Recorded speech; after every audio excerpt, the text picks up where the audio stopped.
All right, good afternoon, everyone. This is Tommy Valentine. I'm the Executive Director of Historic Athens.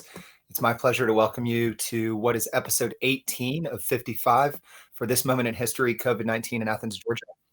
We're so thrilled that you're taking some time this afternoon to watch this with us. And so before we begin, we just want to make sure that you know, especially if this is the first time you've tuned in, we want you to know that this is not just for you to watch. This is also something you can participate in. So under the comment section, as long as we're still live, if you have a comment, a word of encouragement for Dr. Bagwell Adams, if you have any kind of thoughts or questions, anything, please contribute to this historic record by making that comment so that we can bring it up on screen, show what the concerns were of our viewers of the Athens area, and we definitely want to include that. So just comment below. I can bring it up on screen, and it will make it part of the discussion. Aside from that, we also want to encourage you to go back. This is episode 18. So far, we've interviewed 17 other community leaders, elected officials, business owners, various people that make Athens work. And so if you go to facebook.com/historic Athens/videos, you'll be able to see the archive of our past guests. And then we'll be back every weekday until June 26th at 1 o'clock. And so that means tomorrow. That means every weekday until June 26th. So we hope that you'll join us. As a final note, about halfway through the program, if you enjoyed today's public programming, we are going to just let you know a little bit more about Historic Athens, thank our annual sponsors, and invite you to get plugged in with us if that's something that you're interested in doing. So we, of course, want to mention that each week of this program has been made possible by the generous contribution of a different local sponsor. This week's program has been made possible by local realtor Jarrett Martin. You can find him on Facebook under Jarrett Mann. That's Mann Martin. Realtor. He likes to broadcast that he's Athens' second favorite realtor. Jarrett's really phenomenal. We really depend on him, and we're really grateful for his contribution. So definitely check him out, and thank you, Jarrett, for the work you do. All right. With that said, I'm going to switch out, as we typically do at this time, our virtual, let's see, which way am I pointing? This way? Virtual Grace for the real thing, right as a loud train emerges in the background of the video. So I'm going to go ahead and bring on our guest. So let's see here. One moment. Great. All right. So thank you so much. This is Grace Bagwell Adams, Dr. Bagwell Adams. Thank you so much for being here with us today. Absolutely. Thanks for having me. Of course. So a note before we begin for viewers, if I seem especially strange or nervous today, it's going to come from the fact that Dr. Bagwell Adams was my professor during my MPA. And one of the things that she taught me was the art of properly asking research questions. And so I'm going to blow it today because I'm going to be completely in my head about it. So no, you're going to do a great job. I just mean this should not reflect on you. It's reflecting on me. So Grace, you're well known around this community, but I imagine we're going to have some viewers tuned in that haven't interacted with you before. And there's going to be future generations that are interested in each person we're talking to. So can you set the scene for us? Tell us a little bit about yourself and about your work in the Athens area. Sure. So my name is Grace Bagwell Adams, and I am an associate professor in the Department of Health Policy and Management in the College of Public Health at the University of Georgia. It's a long title. And I also live here in Athens. I'm sort of an adopted Athenian with my husband Clayton and our now 2.5-year-old daughter Bonnie. And one of my main projects is probably the main project that I have is the Athens Wellbeing Project. And so I'm the lead researcher on that. Can talk more about that later, I'm sure. Yeah. But yeah, I mean, Athens is not just where I work. It's where we live, where we're raising our family. So it's a special place, and I'm really excited to be here to talk to you about my work. Grace, it's fascinating to me the variety of ways that you are dedicating yourself to improving Athens. A lot of people come to Athens intending to be here just for school, and then they're here forever. Mhm. Uh, what is it? I guess it's two-pronged. I want to know what it is about Athens that encourages you to do it, but then also I want to know what it is about you that is leading you to try to help on all fronts. So, first of all, Athens. What is it about Athens that encourages you to do this work? Such a good question. So I'm one of those people, Tommy. I came here in 2007 and with the intention at that time of just getting my master's degree Mhm. and leaving 2 years later. Yeah. Um, I wanted to go work for the federal government. I really wanted to work for the State Department back then. Mhm. I graduated from my master's in the worst recession at that time in 100 years and had by that time cultivated some great relationships. And so I stayed for my PhD for four Mhm. years. And then when I graduated from my PhD, my husband and we actually got married like 28 days after I defended my dissertation. It Wow. was a crazy time. And then I started teaching actually at UGA, your class, the class that you were Mhm. in. That's right. Um, let's see, we got back from our honeymoon and I started teaching like 3 weeks later. It was a wild summer. Wow. But in any event, I was one of those people that I really thought I was coming here for school. Mhm. I immediately loved Athens. My mom came down here with me when I was a senior in college. I'm from Spartanburg, South Carolina, so it's only Mhm. 2 hours away. But we came down here to look at Athens and to look at UGA. I immediately fell in love with it for all the reasons that I think any person who comes to Athens for a day would, right? Mhm. Um, and so knew it was going to be a great place for school, but at that point certainly didn't have the intention to stay or to make it my home.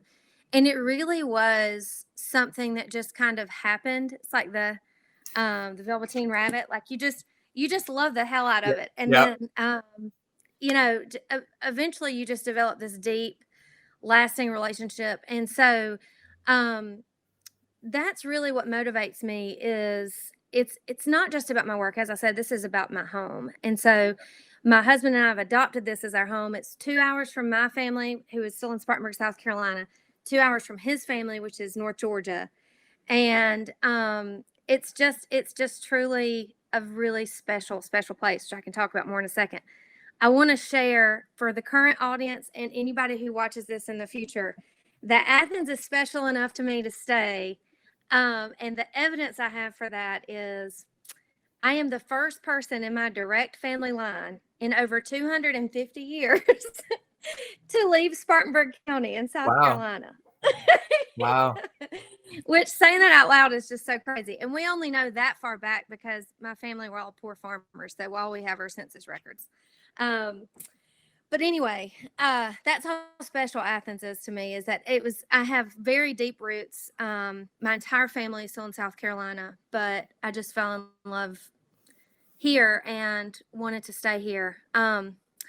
And so that's what really motivates me to do all the work that I do, because I think when you make a place home, Yeah. um, you it's kind of like your family members, right? Like there are things about your family members that you love, and there are things Right. about your family members that you don't like very much, right? But it doesn't really change the fact that you love them. And I think part of actively loving something or someone or a place Mhm. is embracing both the parts that are immediately and very clearly beautiful and the parts that are not. Yeah. Um, and so that's really what it's about for me. I do have to mention that you made a reference to the Velveteen Rabbit, which, in addition to not only one of the most traumatizing children's stories, although sweet, also a story about how the way a global pandemic can separate you from the things you love, right? Don't they have to sanitize the bunny? Yep. Anyway, so okay, so we got to the heart of what it is about Athens. Now you alluded to what it is about you, but Hmm. what in your background, in your character, in your values led you to public health? And then for our audience that doesn't know, uh, any career in academics is a 24/7, 365 career, let Yes. alone a burdening one, let alone at the beginning of that. And so as you're kicking off this burgeoning time-consuming career, you've also dedicated yourself to community projects as well. Mhm. So where does that come from in you? I think it comes from my parents and just the way that I was raised. My mom was a public school teacher. Mhm. She taught elementary school music for 38 years. Mm. And, both of my parents imbued in me and my sisters from an early age what it means to um, just invest, not just in your family, but in the place you live and in your community. And I think it's about citizenship for me. Mm. Yeah. I think it comes down to what does it really mean to be a member of a community? Well, it means that you treat others as your neighbors Hmm. and you take care of your neighbors. Um, and that motivation for me is the reason, the why for me is largely grounded in my faith. Hmm. And has always been, just a cornerstone of who I am as a person. So I would say that that's kind of my every morning when I get up, the why. Yeah. Um, yeah, it's a great question, Tommy. It's one I should think about. I should think about more, I guess. But I've just gotten so in the habit of doing this kind of work Right. that I don't stop to ask myself the question why anymore, because I think it's was settled a long time ago that for me that's just what you do. That Yeah. is the purpose of why we're here. Yeah. Um, and I also was raised in a family that really took social justice very seriously. Mhm. Um, some of my earliest memories, were through all the things that my parents did, not just with our church, but with other community organizations. And, that has always been part of, again, just my purpose, just Right. really thinking about myself as a neighbor and a community member who's uh, been given a lot and living by the idea that to whom much is given, much is expected.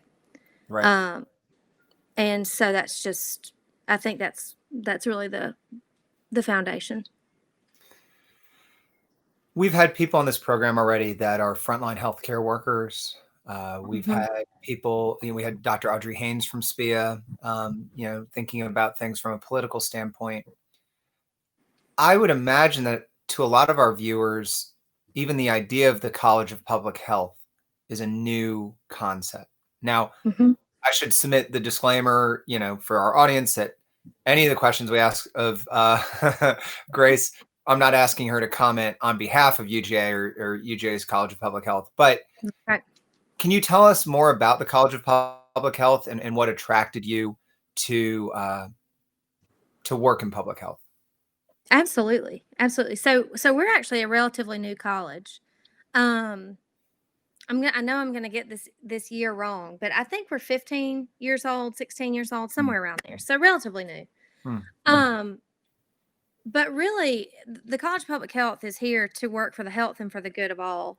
Um, and what I love about SPIA, which is where I actually did my master's and my PhD, Mhm.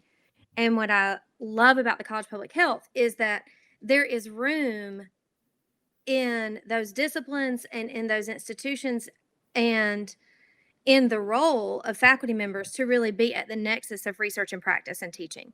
So Mhm. for me, the sweet spot as an academic is kind of on the silly little Venn diagrams, right? Like that intersection right there where you can bring all three aspects of those three pillars of the University of Georgia research teaching service Mhm. under one roof. And I think that's really where we should be as an institution, as the land grant institution, as the institution who receives state funding and really is designed to serve the entire state. But I Mhm. also just think that's the fun place to be, Right. because I spent a lot of time as a student writing a paper for a paper's sake, Right. um, and that's fine. And even as an academic, still, right? Like a big part of our enterprise, an important part of our enterprise, is producing research and knowledge and just creating new information, new knowledge, and knowing more things, right? Yeah. Um, but part of this goes back to just my motivation as to why I do the work I do in general is It's really just about bringing the education and the skills that I have to bear and leveraging those out into the community, Right. on in an ongoing basis. And so that's why I loved SPIA so deeply. It's why I love the College of Public Health so deeply, because that's part of the just the fabric of what that college does, Right. and what those disciplines do. And so you see how critically important that is. I know we'll pivot to COVID a lot more later in the conversation, but we see how critically important that is, because public health, I think, for the first time in probably 40, 50 years, is Right. really being more widely understood. I mean, we are all learning words in our vocabulary now, like contact tracing, right? That was Right. not in the average person's vocabulary 8 weeks ago. It just wasn't. Right. Um, if the New York Social Times had distancing. covered, Yeah. yes, social Right. distancing, right?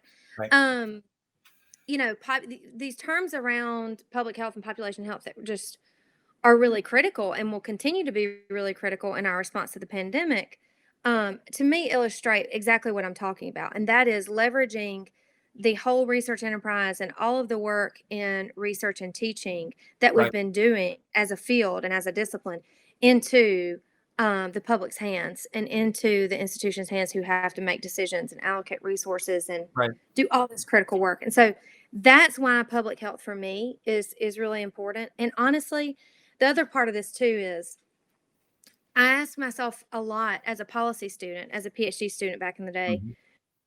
what area of policy I really wanted to get into.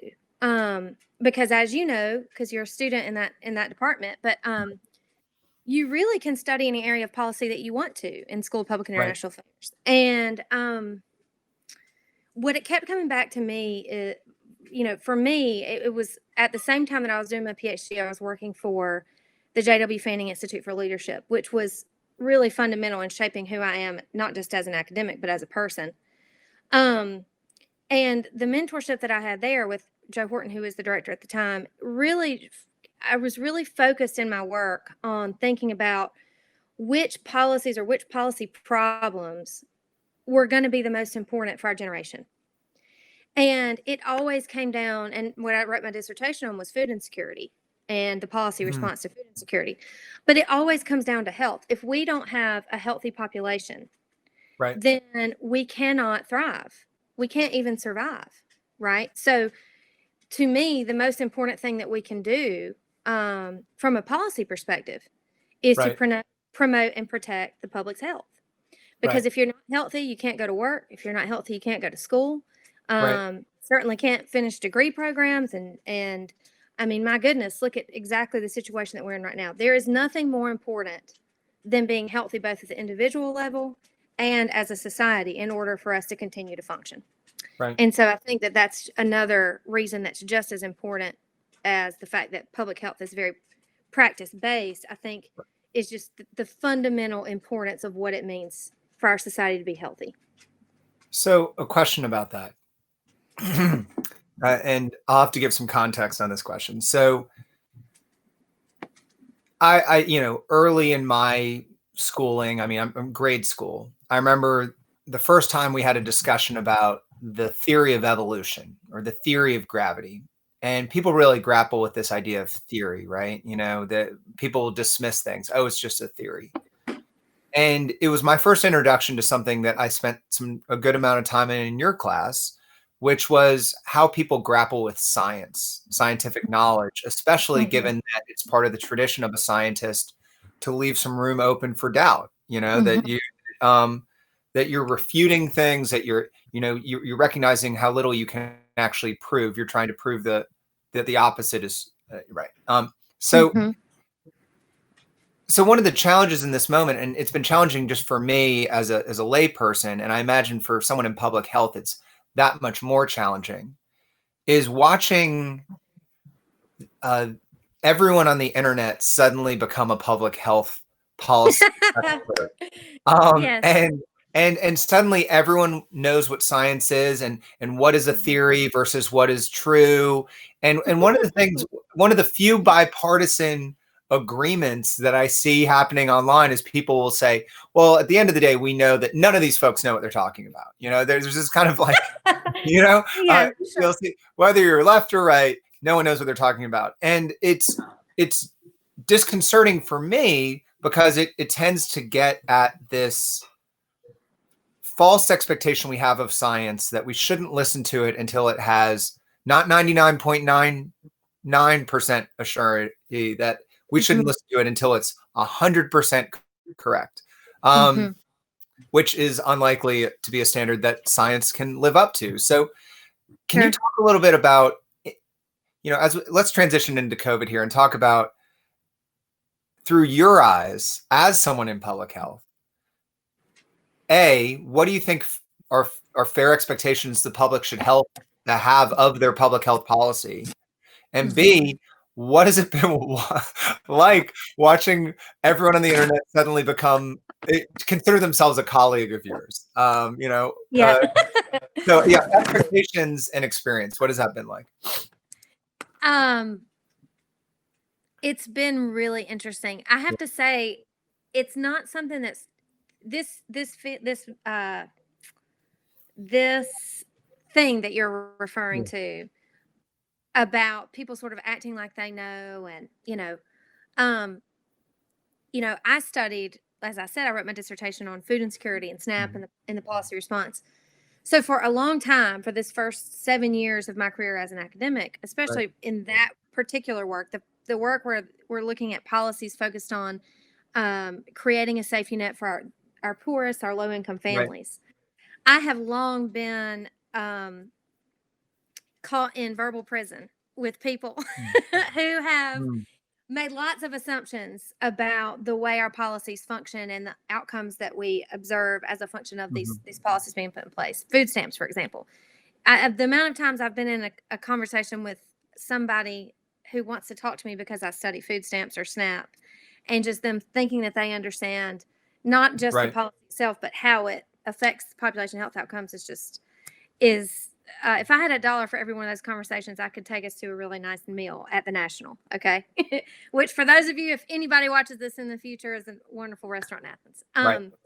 So the point is, I've been used to this for a while because I've always been really drawn to the policy areas where this phenomenon happens. And ultimately, what I understand is everybody's response in this pandemic, and certainly even in previous times pre-COVID, with really electric kind of policy areas, it's really about ambiguity, right? And Mhm. we get very uncomfortable with the things that we don't understand. Right. And especially when the things that we don't understand can actually cause death or really intense sickness or Yeah. job loss, right?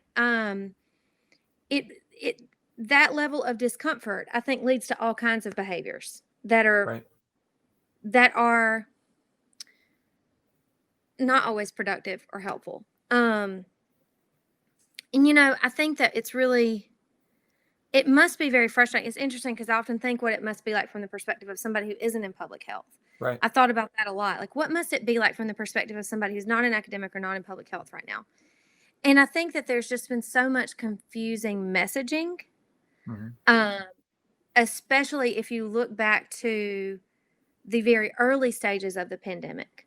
Mhm. And the fact that our national government really was late to the game, Right. um, in not just responding. I think even more than that, I think in understanding and admitting that this was going to be very serious for all of us, right?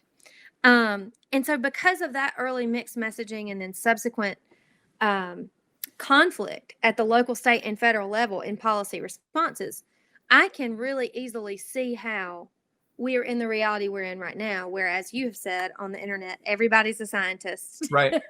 everybody is in their own echo chamber on social media. Um, and it's really concerning because I think that a lot of that kind of thing that's happening is preventing us from really understanding what truth there is, right? Right. Even the very limited amounts of information that we know for certain right now, because we're still early in the trajectory of the pandemic and all the things that we need to learn. There's even confusion around those very basic things. So, for example, wearing a mask, Right. right? So this ongoing conversation that we're all having. Um, so yeah, it's difficult and it's complex, and I feel a lot of empathy for every family, as we are faced with having to make really critical decisions like, when do I send my child back to childcare? You know, Right. it's a decision I'll make on Monday morning, as our childcare facility opens. When do I return to doing other kinds of things, like not being fearful about going to the grocery store more than Right. once every 2 weeks? So what you're getting at has very serious implications, and you know, for me, it, again, as a policy person, you see federalism at work. You see the implication of what it means to have a very decentralized um, system of government, where you basically have 50 little policy laboratories, Mm-hmm. and all of these sub actors and sub governments beneath that kind of having to make all of their decisions. So I don't know, a little rambly, but I hope No, that gives no, a no. little bit. It's good, and I want to kind of follow up on one aspect of it. So, by the way, I just want to emphasize again. I see we've had about 24 people tune in live as we're watching this. If you are one of the folks that are watching it live and you have a question, keep in mind I am not a professional interviewer, and so if you have a question that I'm not getting to, please comment below, and we'll be happy to include it in the broadcast. So. Here's my question. By all accounts, the first case of coronavirus, COVID-19, in the United States happened within roughly 24 hours of the same of the same incident, the first occurrence of COVID-19 in South Korea. Mm-hmm. Yesterday, I saw a headline that said that it has been 3 days in South Korea since they've identified a new case of Mm-hmm. coronavirus. Mm-hmm. And that's despite the fact that they are now unwinding their social distancing policies. Mm-hmm. That's such a interesting case comparison, because you have It is. two modern countries that are partners on the world stage, that work together frequently, Mm-hmm. uh, and yet. And you know, one of the fortunate parts for anyone who was involved in the Public Administration and Policy Department at UGA is we spent a good deal of time trying to understand South Korea. I had the chance to Mm-hmm. visit South Korea. So you get a Yep. sense of Same some of here. the difference in Mm-hmm. psychology, yeah. But that just is mind blowing to me that you have two countries, boom, same case, day one. Now here we are. Recommendations seem to be broken down by partisanship. There's massive Mm-hmm. confusion on the role of masks. We have Mm-hmm. states reopening. We have all of this Mm-hmm. noise. A lot of Mm-hmm. people I know and care about and love are confused and don't know what to do. How do you explain that difference? How do you explain, here South Korea is 3 days without a new case. Here we are Mm-hmm. anticipating, you know, Mm-hmm. possibly as many as a death every 45 seconds as we start to hit June. Right. How do you explain those two differences in public policy, public health policy? I think it comes down to something actually that's very simple. Hmm. And, you know, South Korea does not have a magic wand that we don't have, right? South Korea is using the public health tools that we all know work to mitigate the spread of this virus. And I can go into that in more detail in just a second. But I think if you look at the United States, our public health infrastructure has been chronically underfunded for decades. Mm-hmm. That is especially true in the state of Georgia, which I don't know the exact per capita dollar amount off the top of my head, but it is substantially lower in terms of our public health per person expenditures relative to many other states. So we started the game behind. And what I mean by that is South Korea aggressively and immediately treated the pandemic very seriously. One of the things that they did have working in their favor is that they, of course, had been hit very hard by SARS years ago when that happened. And so they knew immediately how serious this was, and they chose their government chose to treat it very seriously and to put lots of resources quickly into the two tools that we have really failed to use quickly and aggressively, and those are testing and tracing. And those are really two halves, two sides of a coin. You must use them in tandem. South Korea will not eradicate COVID any sooner necessarily than we will as a society, but they have just managed it better. Again, these are mitigation tools. So the goal here is to get the case counts, especially new cases per day, as low as possible, right? And to keep those as low as you can and hopefully at zero as long as you can until there are other therapeutics or vaccines that have been developed. Mhm.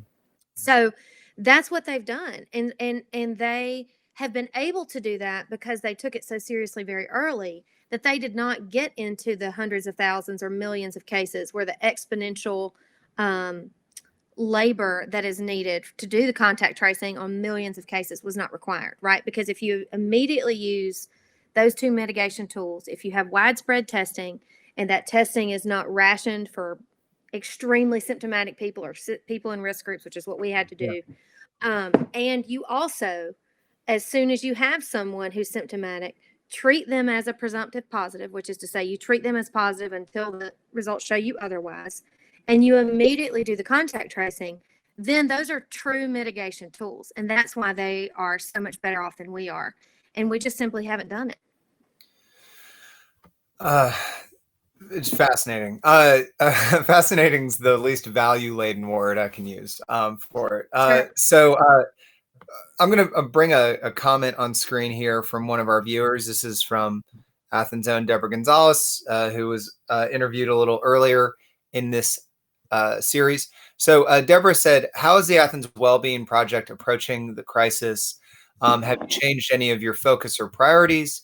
And are there any insights to the status of well-being in Athens? So let's go through those one at a time. So how is the Athens Wellbeing Project approaching the crisis? So let me just give a few sentences on what Athens Wellbeing Project is, and then I'll answer Yeah. the question. And so thank you to Deborah for asking that question. I'm excited to be able to talk about this project. So Athens Wellbeing Project is a collaborative. It's championed by our Athens Area Community Foundation, and it's invested in by really all the major institutional stakeholders in our community. That includes ACC Gov, the United Way of Northeast Georgia, the Community Foundation, Athens Housing Authority, the University of Georgia, Clark County School District, both of our hospital systems. And you can go to our website, athenswellbeingproject.org, to check that out. So we at the Athens Wellbeing Project, our goal is actually to collect meaningful data and to use that data, leverage those data into policymaking decisions and to improve service delivery for all the players that I've named. Mm-hmm. But we've also partnered very strategically and intentionally with lots of nonprofits and grassroots organizations over the last 5 years to leverage data into their operations as well. So that's really what we're doing. We have two representative samples at this point of data. And Deborah, the last sample that we collected was in 2018, winter of 2019. So basically all of our actual survey data for Athens Wellbeing Project are pre-COVID. But what we have been able to do is to leverage those data to help inform relief and response efforts at the local level. Because what we can know is that the people who are vulnerable pre-COVID are even more vulnerable now that we are in the throes of this pandemic. So if you go to our website, we actually have created a page where you can look at some of the analysis we've done on since COVID hit. And we've used some secondary data to do that. We've also used some of our survey data to lift up some of the populations that had specific challenges around food insecurity, access to health care, things that would be especially relevant right now in the midst of a shutdown and pandemic. And so those data are all on our website, and I encourage you to go look at some of those. We've done a couple of 1 and 2 page special reports for that. I wouldn't say that we've changed any of our focus, our priorities.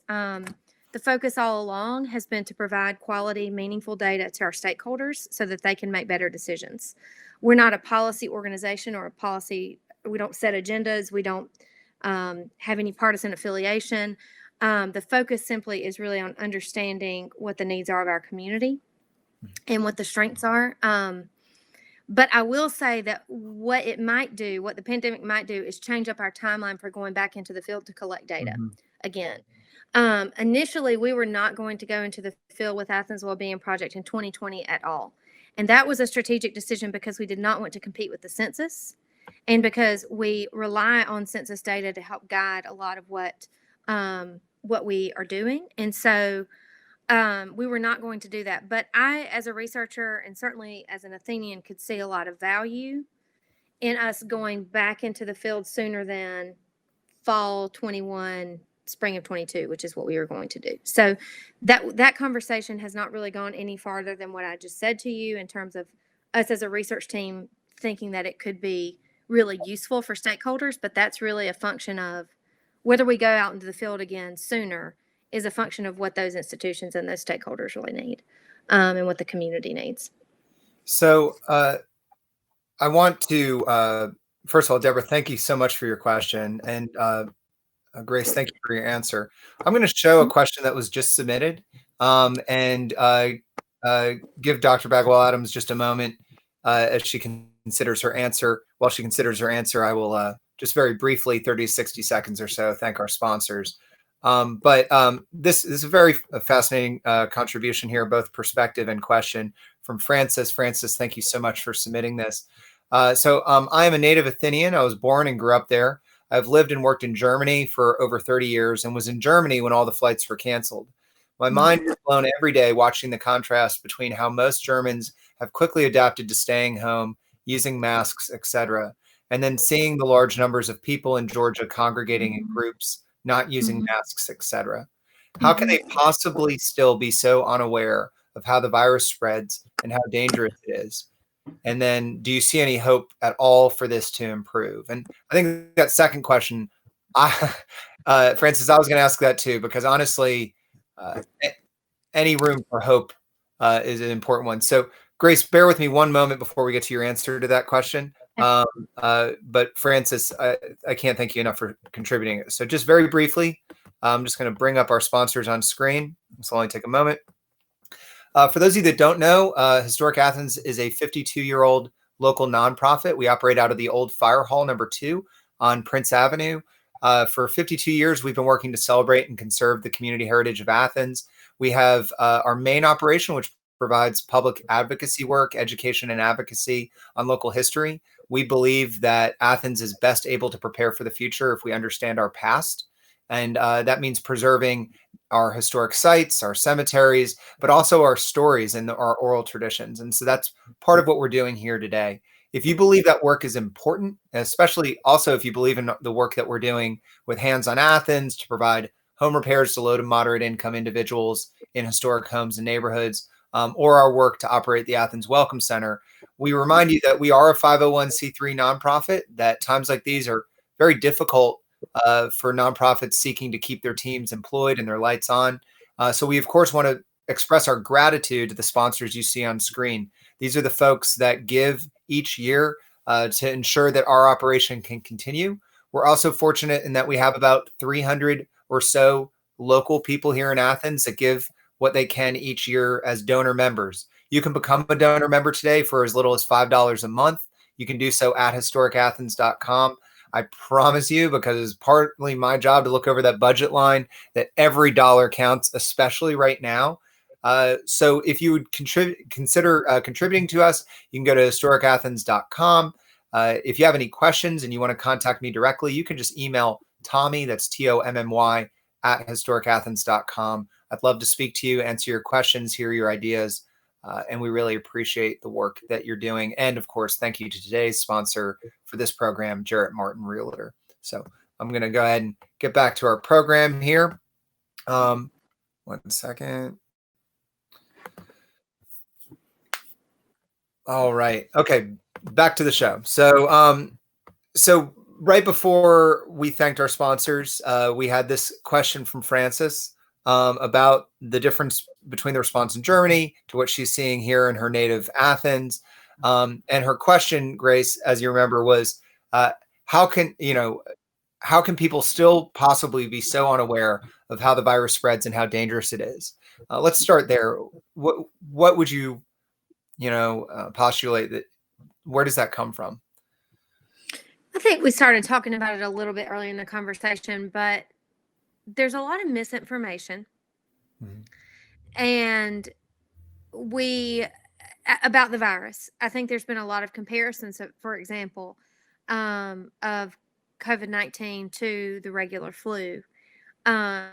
which we know from every shred of evidence that we have, it is just simply not comparable um, in the way that it not just spreads and is experienced by someone who gets sick with it, but also clearly in the death rates. They're just much higher. Right. Um, I think this goes back, Tommy, to what we were talking about in terms of how the national response really failed pretty early. And that is, we need systematic, clear, accessible public health messaging that is coming from basically not just the government, but really from any trusted entity or institution. Um, I think that faith-based organizations, I think that nonprofits, I think that school systems, I think even private firms have a responsibility Mhm.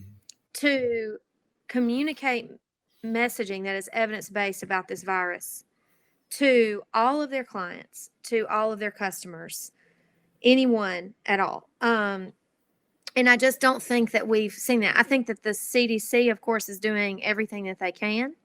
But again, I think is a lot of misinformation out there, and it's interesting. I don't study social media or messaging, but I Mhm. can't help but just observe the power of social media in all of this, um, and observe, you know, the the way that Americans consume their media.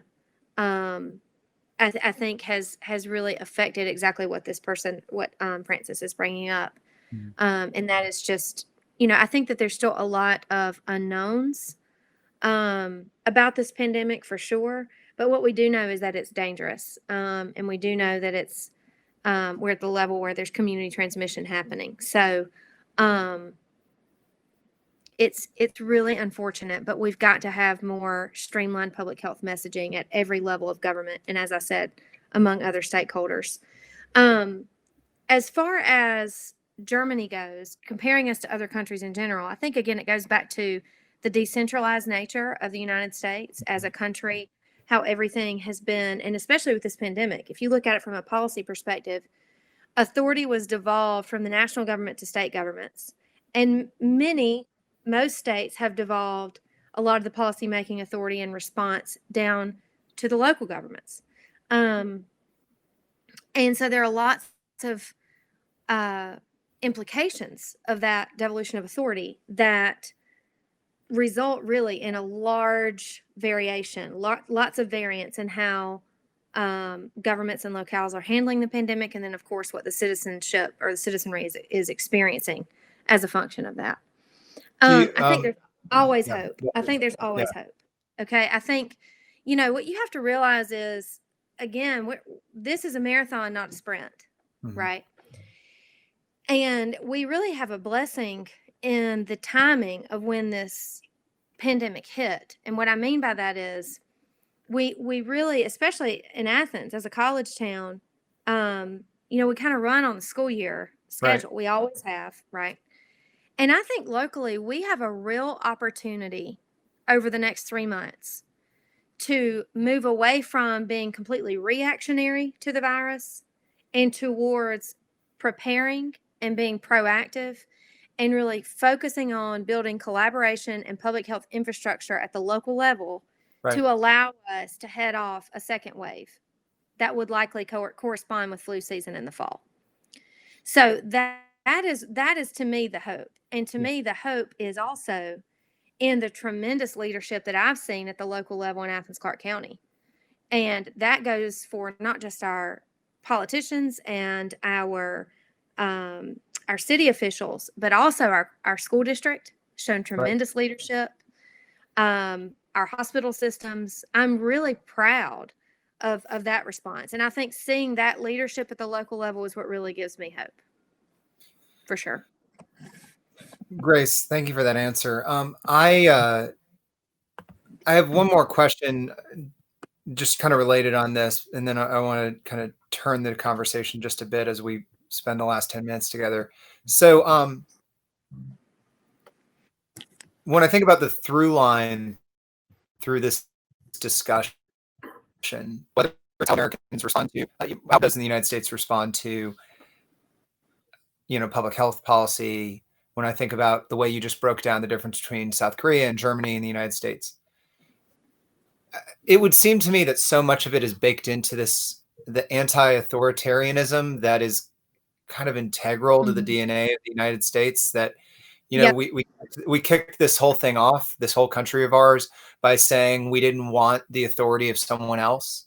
And Sure. Absolutely. so when we think about Germany or South Korea, we are talking about countries that is closer to who they are, the Mhm. trust and authority, or the not universally, but that it seems more there. Or famously, a few weeks ago, when the Queen of England gave her response, so much of what she tied into was this British sense of dignity. That Mhm. how, do you would you buy into, or do you think it explains some of our behavior, both in our willingness to listen to recommendations, our public behaviors, as I think Yeah. Francis's question alluded to? Uh,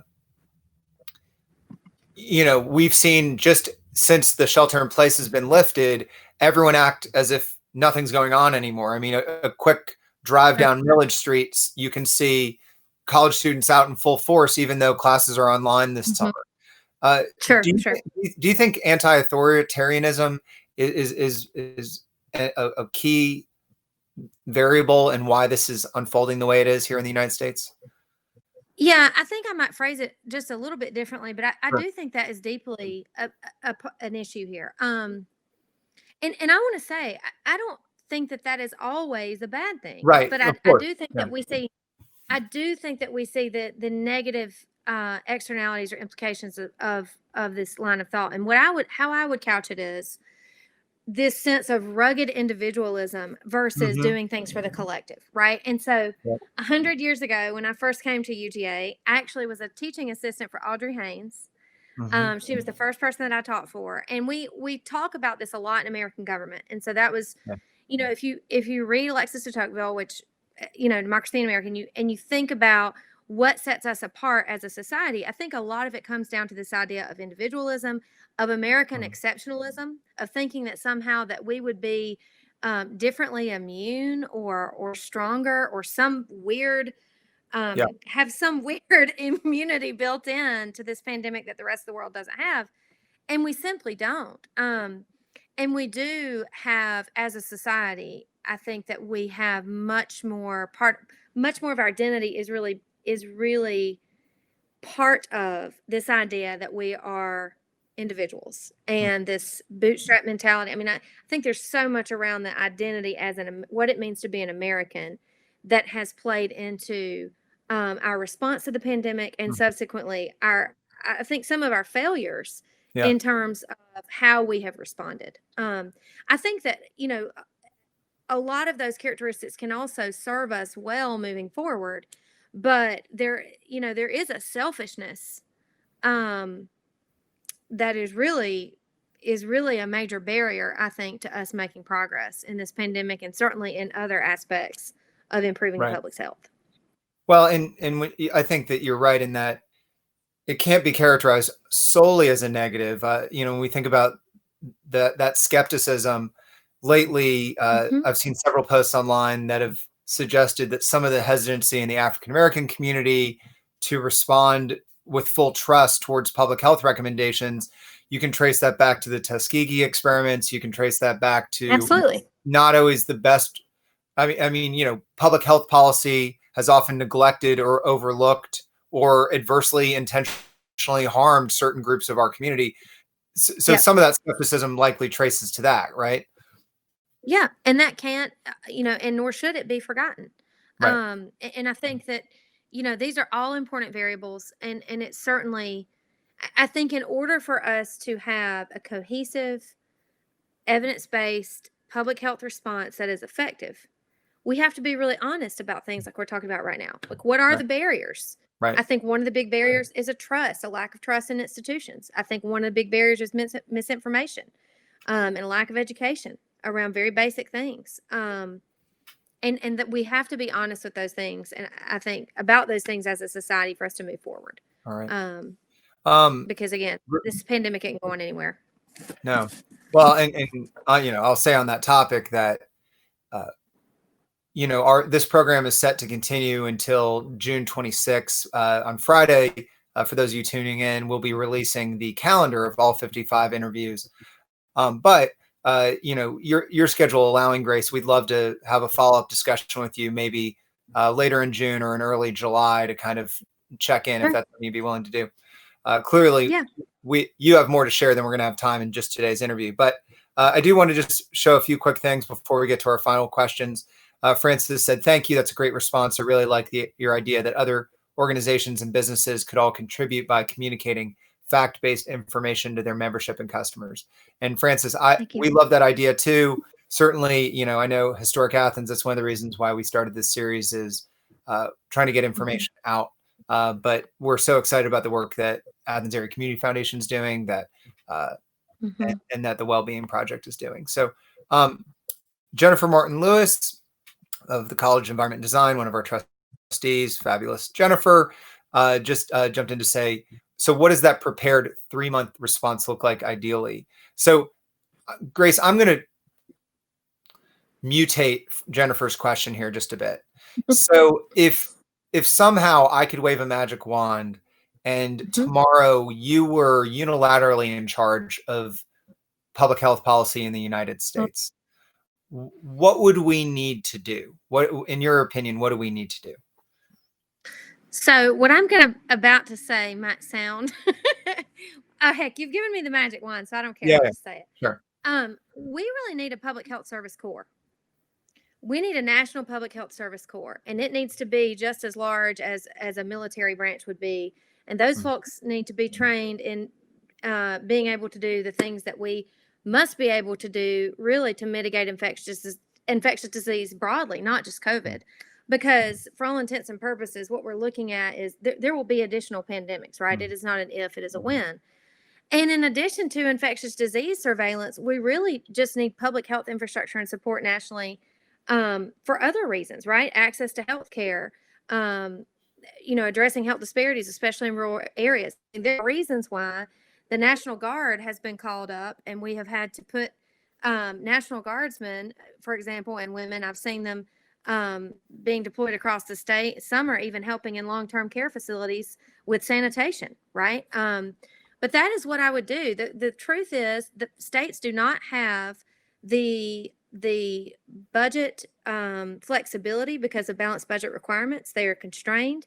They do not have what they need to fund public health infrastructure. And we've got to build out that public health infrastructure in a sustainable way that really helps and is a multi-generational investment. That's what I would say.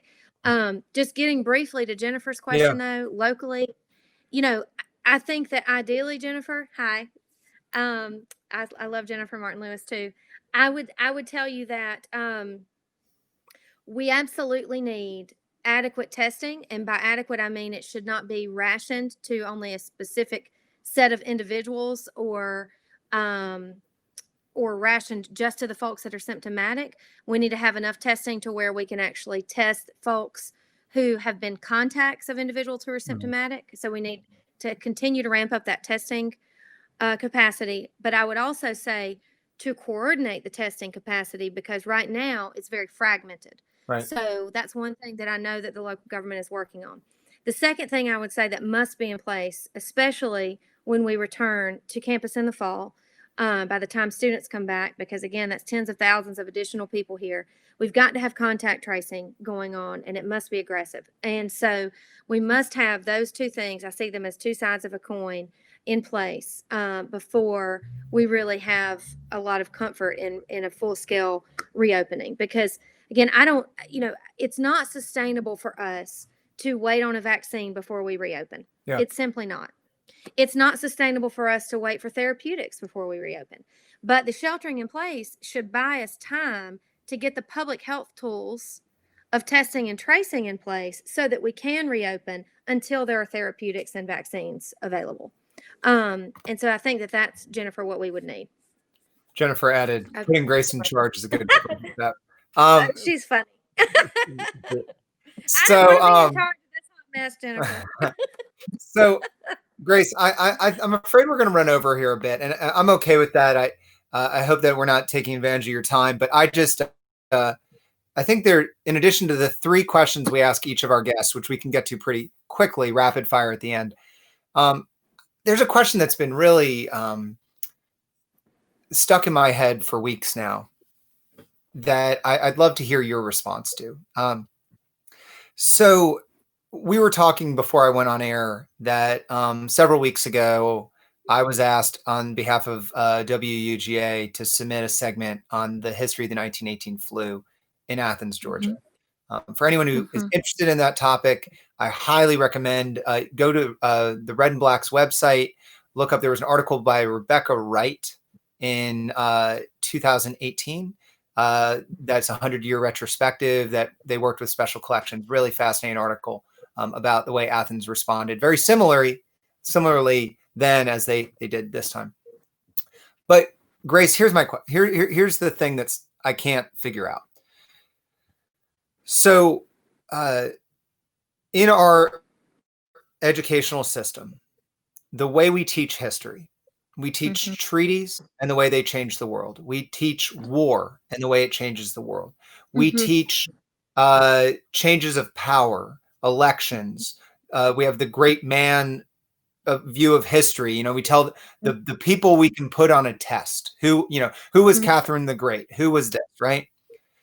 And so when most young people in the United States are asked to understand why was the Roaring Twenties the way that it was, or why was this era the way that it was, we always assume it's war. I mean, I think that's just what we're taught. Like, oh, World War One Mhm. equals Roaring Twenties, Sure. But Sure. increasingly, it's becoming clear that there's this big blank spot in our collective memories. We don't talk about pandemics. We don't talk about Mhm. epidemics. We don't talk about the way Mhm. disease and health Mhm. crisis changes world history, with maybe the Mhm. exception of uh, large plagues. Maybe that's it. Maybe Sure. we get one or two of those. Sure. But I've asked several people, including some people on air on this program, what they believe is the reason for that. And we've heard some fascinating answers. We've heard some folks suggest that maybe disease is an uncomfortable topic. Audrey Haynes talked about disgust factors, that it just Mhm. it creeps us out. That unlike Mhm. war, where we might imagine we could be a hero, this is not her words, but uh, with disease, it it escapes what we are able to understand. Mhm. And so you're someone who's dedicated your career now to public health, but what made me definitely want to ask this to you was you talked about South Korea and how their history with SARS led to their response now. Mhm. And Mhm. every guest we have on the program talks to us about, well, one lesson I expect we'll learn from this, one lesson I expect we've learned from this. But it seems like those lessons don't stick. It seems like within a couple Mhm. decades, we all agree to not talk about that awkward thing we went through. Yeah. Um, do you have any sense on why, how on earth could we not teach in school something like the 1918 flu that Mhm. killed as many people as it did, that infected as many people as it did?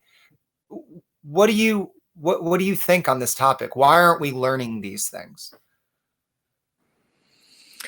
I think it's a really meaningful question, right? Because you said in the conversation before this conversation, when we Yeah. were right before we came on, that you quoted the thing about history not repeating itself, but it does rhyme, right? Right. Um, and I love history. I always have. It's really meaningful to me. I majored in history actually in college. Hmm. Um, I I think that some of it goes back to ambiguity and us being very uncomfortable with things that we don't understand. Um, and when it comes to a virus, it's there's no one human being that we could put their name in a textbook and blame them for Hmm. COVID-19, right?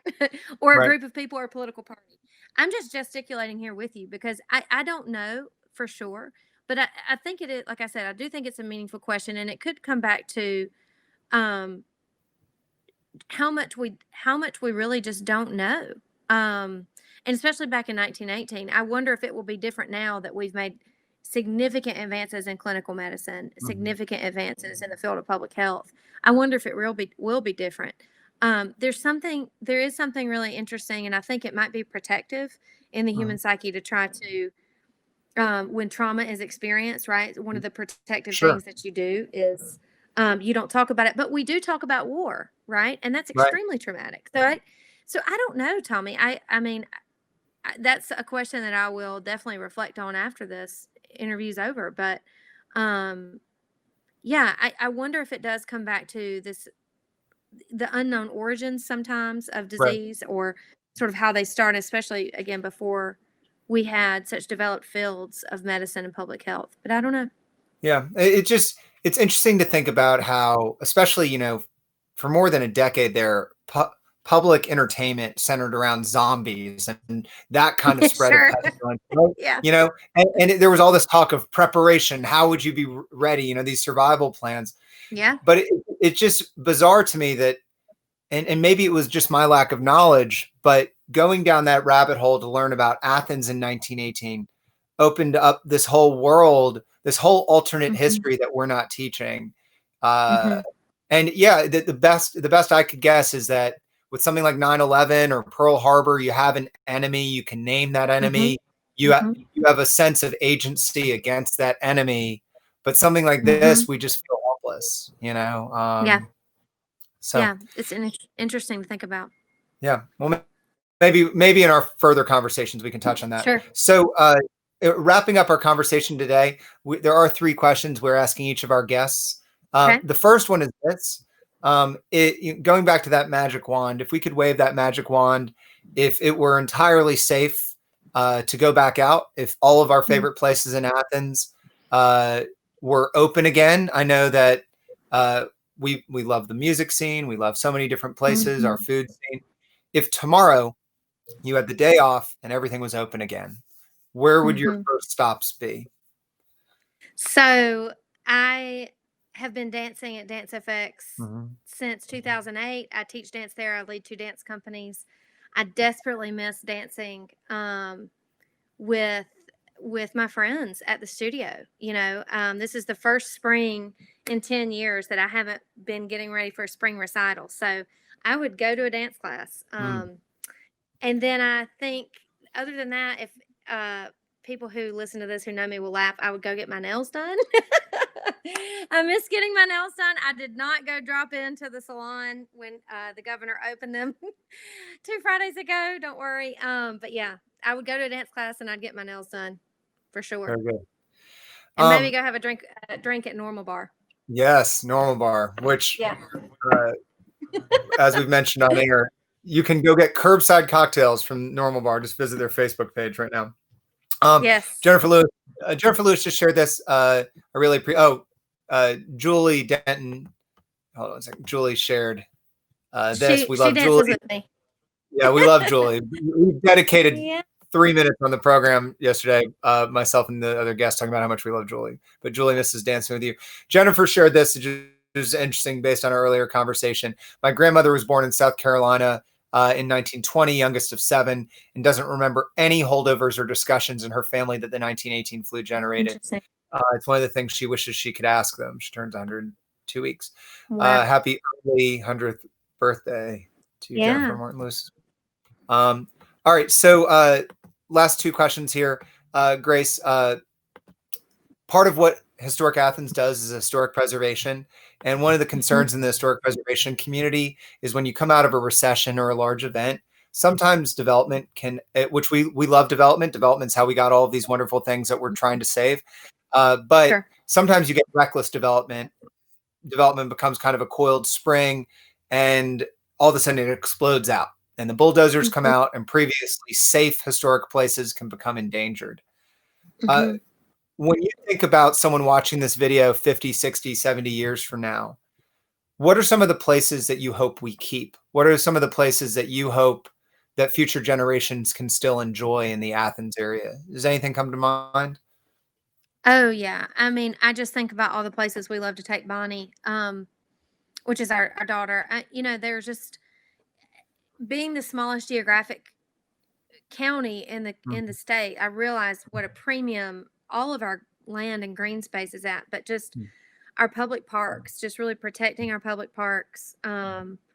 They are so critical to the lifeblood, I think, of families in this community, especially of children. I want my child to have memories of enjoying green space in Athens. And that's all the public parks and certainly the botanical garden at the University of Georgia. But that's just really uh, just, I think, sacred, Yeah. sacred spaces to protect. And I do, my husband and I have always loved downtown. I think part of what the downtown character means to us is really preserving the spots where dance performances and music performances happen, and really preserving the local restaurants and the local businesses that are locally owned by people who live in Athens and love Athens and are citizens of Athens. And I think that that's just really important to protect. Absolutely. All right, Grace, I know you've been very generous with your time. Here's our last question. Jeremy, I appreciate you. Jeremy Field just says this was fantastic. Thank We you, we Jeremy. do we agree. Grace has been wonderful. So thank you. Our last question here. So if someone were to be watching this 100 years from now, we're contributing this to the local research institutions and libraries, and so there's a good chance someone will be. Mhm. What should they know about Athens in this moment? So I think that when crises happen for individuals and for communities, you see the best and the worst come out. Mhm. Um, and I think that I've just been so proud of Athens and what's come of this. I've seen the institutions that are set up to really serve the citizenry step up in a big way. For example, Clark County School District and the meals they've provided daily to families. Um, I mean, I cannot see those posts on Facebook without weeping. Um, it just brings joy to me to know how much leadership and how much heart the people that are working to do that, are showing and are really acting every day. But I also say that the grassroots, the small examples too, looking at Sunny over at Community and the Mhm. mask making efforts, looking at um, Chris Taguchi and his wife who are making the shields, looking at the million little ways that individual citizens have stepped up in a time where we've been forced to socially separate ourselves from one another. It's been incredible to me to see those connection points and to see individuals making contributions that really matter. And it's made me Mhm. feel really proud to be in Athens for sure. That's great. Uh, we want to thank Dr. Grace Bagwell Adams for the work she's doing in the community and also for taking the time to talk to us. We want to thank all of you that tuned in. If you've tuned in after the fact, and we know that we're seeing hundreds of views each day, and so we know that some folks are. Please be a part of tomorrow's conversation or one of the future conversations by tuning in at 1 o'clock any weekday between now and June 26th. We want to thank everyone who is tuning in. We want to thank Dr. Grace Bagwell Adams. We Thank encourage you. all of you to please stay safe and healthy out there, and we'll see you tomorrow at 1 o'clock. Thank you very much and have a fantastic day. Thanks. Thanks, Tommy.